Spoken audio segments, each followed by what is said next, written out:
글쎄요. 일단 학업 중단 숙려제가 숙려제가 예, 좋은 취지죠. 취지는 좋지만 하나급의 학생이 한두 명도 아니고 그 학생만 유독 신경 쓸 수 있는 것도 아니고 담당하면 이제 선생님들이 일도 너무 많고요. 또 숙려제가 학교를 오지 않는 기간이다 보니까 그 기간이 그런 것들이 다른 친구들한테는 조금 좋지 않은 영향을 끼치지는 않을지. 또 학생들이 학업 중단 숙려제를 좀 악용하는 경우도 있어요. 선생님들은 이제 숙려 기간이 사실은 조금 의미 없는 기간이라고 생각하시는 분들도 많은데,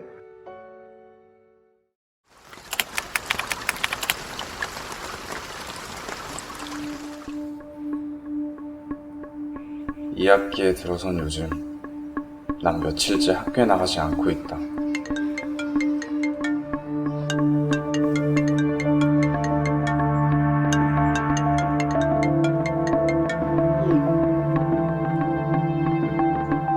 이유는 내가 학교에 가야 하는 이유를 못 찾았기 때문이 아닐까? 저는 선생님이랑 갈등이 있었어요.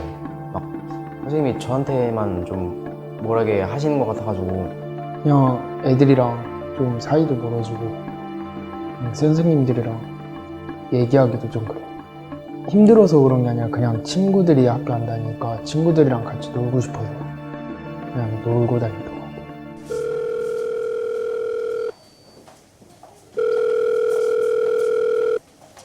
연결이 되지 않아 삐 소리 후 소리가 얘가 정말 무슨 일이라도 생겼나.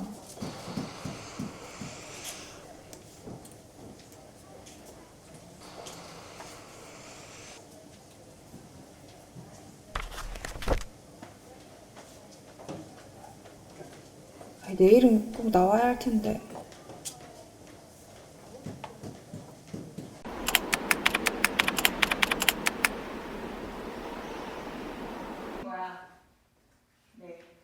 다시 읽겠습니다. 서시 신성우.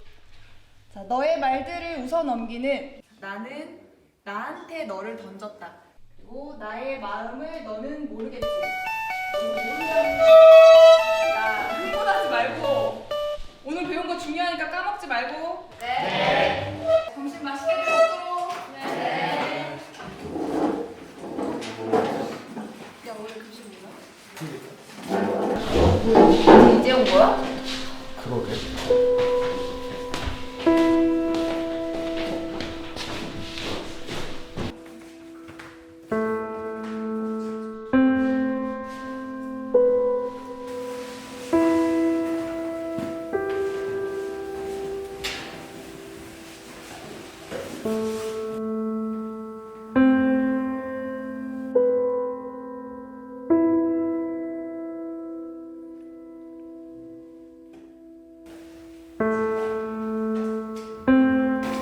수호야, 오랜만이네. 밥은? 네? 안 먹었으면 선생님이랑 나가서 맛있는 거 먹자. 아니에요. 괜찮아요. 왜? 급식 말고 나가서 맛있는 거 먹자. 저 속이 좀 안 좋아서 그냥 좀 잘 깨었어요. 그래, 그럼 그렇게 해.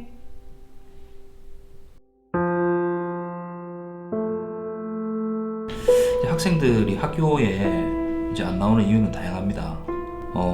학교에서 이제 하는 공부가 자기가 맞지 않다거나 아니면 같이 생활하는 친구들이 자기와 어떤 불화가 있다거나. 저희 선생님들도 학교 생활이 쉽지 않듯이 학생들도 자퇴를 하려고 하는 학생들은 이제 학교에서 많이 좀 힘들어해요. 본인들이 늦었다라고 생각하는 경우가 많이 있습니다. 그때가 또 가장 안타깝고요. 사실 그 학교를 나오지 않으면 아이들이 이제 뭐 비행에 연루된다던가 아니면 안 좋은 소식들이 많이 들려와요.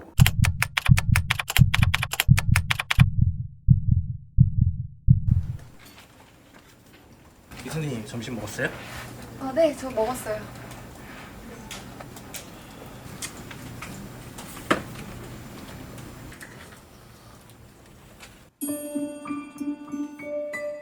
수호에 대한 고민이 커져갈 때쯤 한 가지 좋은 생각이 들었다.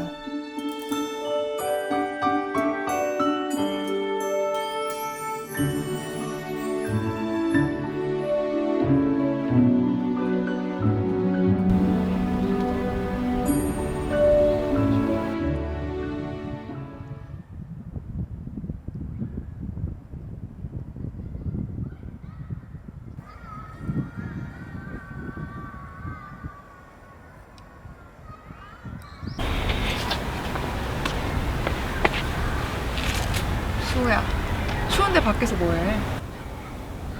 그냥 좀 교실이 답답해서요. 혹시 요즘에 고민 있니? 아니요. 그런 거 없어요. 그러면 학교 오는 게 많이 힘들어? 그냥 학교에 오면 투명인간이 된 것 같아요. 그랬구나. 선생님은 제가 이해가 안 가죠. 수호야, 혼자 고민하고 결정하는 것보다 학교 밖에서 학업 중단 숙려 기간을 가져보는 건 어때? 학교를 안 나와도 된다는 건가요? 그럼 물론이지. 일주일에 한두 번 상담 받으면서 대신 그냥 나한테 잘 지낸다 그 정도만 알려주면 돼.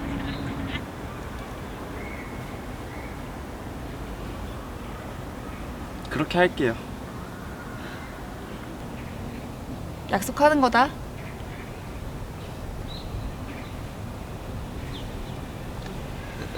저 먼저 가볼게요, 선생님. 그래. 내일 보자.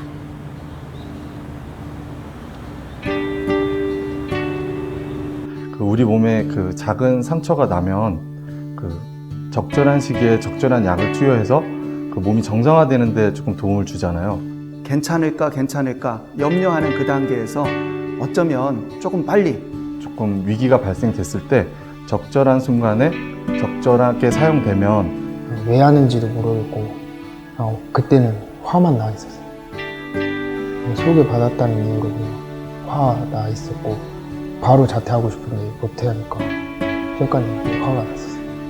그만두려고 진짜 그랬었거든요. 근데 선생님이 숙녀제를 추천해 주셔가지고 학교를 나가는 거냐고 물어봤는데 학교를 안 나가고 그냥 뭐 일주일에 한 번씩 와가지고 상담하는 거라고 하니까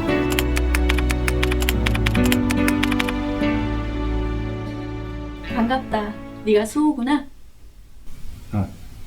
네. 안녕하세요.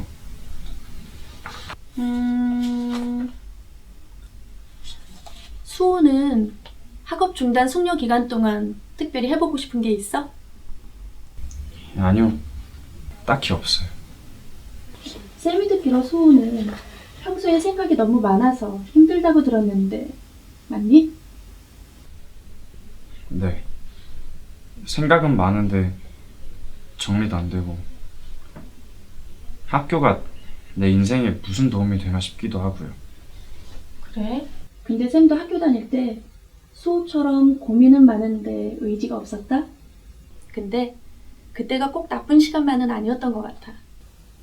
일단 고민이 있다는 건 희망도 있다는 뜻이거든. 그렇게 나의 학업 중단 숙려제가 시작되었다. 학업을 중단하는 거를 누군가와 이렇게 심도 있게 고민을 하거나 내가 이제 학업 중단을 생각하고 있다거나 이렇게 표현을 하고 말하는 거를 저는 이제 진지하게 들어주는 성인이라고 생각을 해요. 학업 중단 숙려제는 우선은 애들이 대부분 학교를 안 나오는 거에 대해서 애들이 자기네 스스로를 되게 문제아라고 이미 생각을 하고 있어요. 그래서 뭔가 죄책감도 많이 느끼고 있고 자존감도 많이 낮아 있어요. 근데 그게 이제 심적으로는 그렇게 느끼고 있는데 이제 행동으로 표현은 되게 반항적이거나 이렇게 선생님한테 이렇게 거칠게 대하는 걸로 많이 표현이 되는 것 같아요. 등교를 거부하는 것도 어떻게 보면은 이 아이가 갖고 있는 문제 중에 하나잖아요. 근데 그거를 조금 객관화시켜서 보게 하는 그런 조금 쉬어가는 시기가 아닌가라고 생각이 듭니다.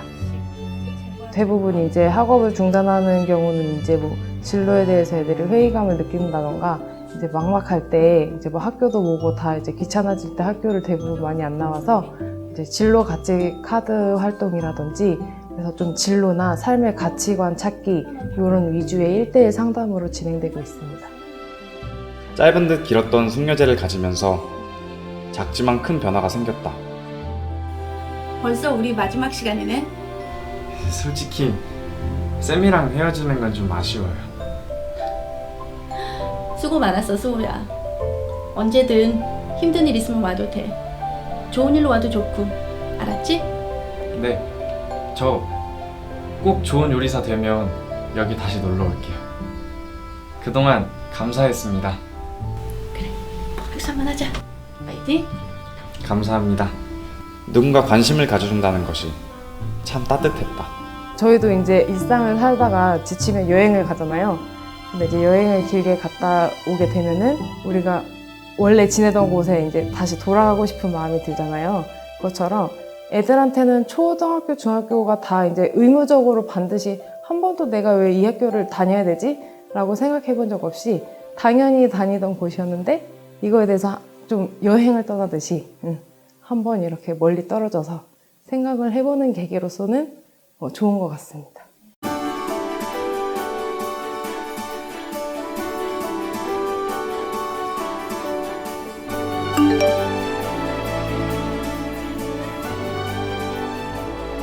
모든 인생은 실험이다. 더 많이 실험할수록 더 나아진다. 아이들에게는 많은 실험이 필요하고 어른들은 잘 모르는 이곳이 바로 학교다. 저에게 먼저 손 내밀어 주신 선생님이 아니었다면 지금의 저는 여기 없었겠죠? 그래도 아이들한테는 인생이잖아요.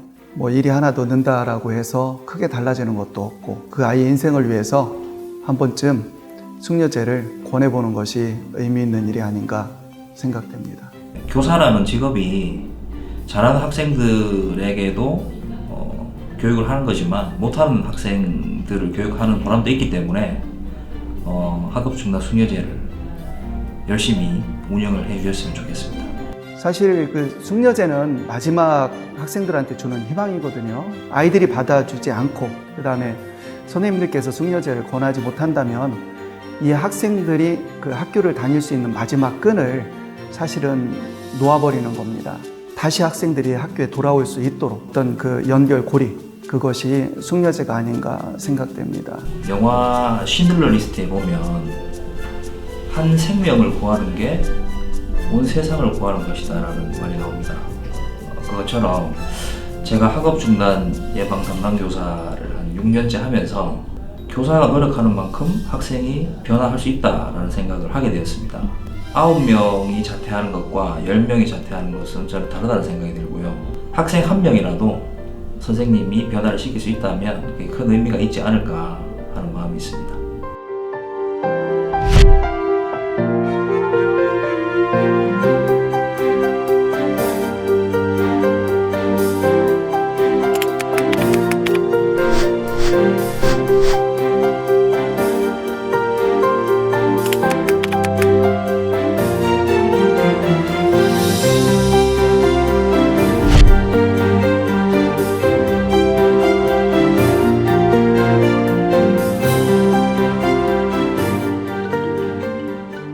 숙녀제도는 단순히 아이들한테 이제 뭐 학업 중단 전에 시간을 주는 것뿐만 아니라 이렇게 아이들한테 진지한 얘기를 들어봄으로써 이게 아이만의 문제가 아니라 너무 복합적이어서 가정적인 요인도 있고 뭐 학교 내 교우 관계가 될 수도 있고 뭐 선생님들과의 관계가 될 수도 있고 이게 너무 복합적인 원인이 다양해서 이게 뭐 적절한 시기라는 거를 명확하게 얘기를 할 수는 없는데요. 그래도 아이들이 이제 뭐 학교를 안 나오는 그런 형태로 문제 형상을 보여줬을 때 누군가 바로 알아챌 수 있는 그게 바로 이제 나한테 관심이 있구나 누군가가 빨리 개입하는 게 가장 좋은 것 같아요. 네. 처음에는 뭐 그냥 학교 싫어서 나오기가 싫었는데 그냥 막상 집에서 있어 보니까 생각할 시간도 많았고 뭐 선생님이랑 이제 상담도 하니까 그러면서 다시 나오게 된 것 같아요. 학교 안 다니고 놀다 보면 하고 싶은 게 다 있고 그럴 텐데 그래서 자퇴를 하려는 것 같은데 그냥 주변 사람들이 학교만 졸업하라 해가지고 그냥 그거만 처음엔 안 들리다가 한 귀로 듣고 한 귀로 흘렸는데 지금 들리기 시작하니까 졸업해야 되겠다고 생각해서 지금 대학을 가서 건축가로 가서 그냥 부모님이든 할머니든 집 하나 지어주고 싶어요.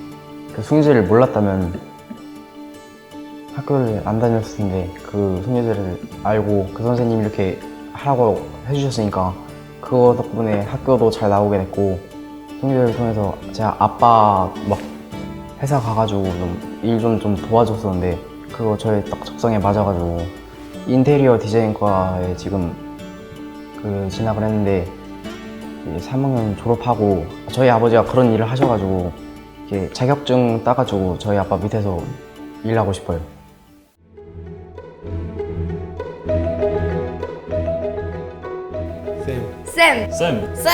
쌤! 전 학원 가야 돼서 학교 가기 싫어요. 전 돈 벌어야 돼서 학교 가기 싫어요. 전 대학 가기 싫어서 학교 가기 싫어요. 전 애들이 괴롭혀서 학교 가기 싫어요. 저는 엄마 아빠가 맨날 싸워서 학교 가기 싫어요. 전 그냥 공부하기 싫어서 학교 가기 싫어요. 전 연예인 될 거라서 학교 나오기 싫어요. 아이들은 이렇게 말하지 않습니다. 지금 떠오른 그 아이에게 손 내밀어 주세요.